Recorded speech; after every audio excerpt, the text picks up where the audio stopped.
നേരം വെളുത്ത് വൈകുന്നേരം വരെ സുജൂദ് കിടന്നിട്ട് കാര്യമല്ല. മുഴുവൻ നിസ്കാരവും കൃത്യമായിട്ട് നിർവഹിച്ചിട്ട് കാര്യമല്ല. തസ്ബീഹ് ഇങ്ങനെ ചൊല്ലിയിട്ട് കാര്യമല്ല. പോരേക്ക് ആവശ്യമായ ഭക്ഷണം വാങ്ങിക്കൊടുക്കാത്തവൻ, പോരേക്ക് ആവശ്യമായ ഡ്രസ്സ് വാങ്ങിക്കൊടുക്കാത്തവൻ, വീടുണ്ടാക്കേണ്ട സമയത്ത് കുടുംബത്തിന് അത് വെച്ചു കൊടുക്കാത്തവൻ, കുടുംബത്തിന്റെ കാര്യം ശ്രദ്ധിക്കാത്തവൻ, അത്തരം ആളുകളെ പറ്റി മുത്തുനബി പറഞ്ഞത് കഫാ ബിൽ മർഇ ഇസ്മൻ അൻ യുളയ്യ മൻ യഖൂത്ത്. ശഫീഉനാ റസൂലുള്ളാഹി.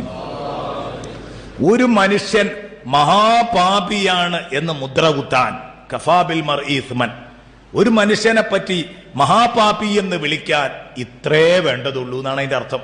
കഫാ ബിൽ മർഇ ഇസ്മൻ അൻ യുളയ്യ മൻ യഖൂത്ത്. എത്ര? അൻ യുളയ്യ മൻ യഖൂത്ത്. അവൻ ചെലവ് കൊടുക്കൽ നിർബന്ധമായ അവന്റെ ആശ്രിതരെ പാഴാക്കി കളഞ്ഞാൽ മതി. നേരം വെളുത്ത് വൈകുന്നേരം വരെ സുജൂദ് കിടന്നിട്ട് കാര്യമല്ല.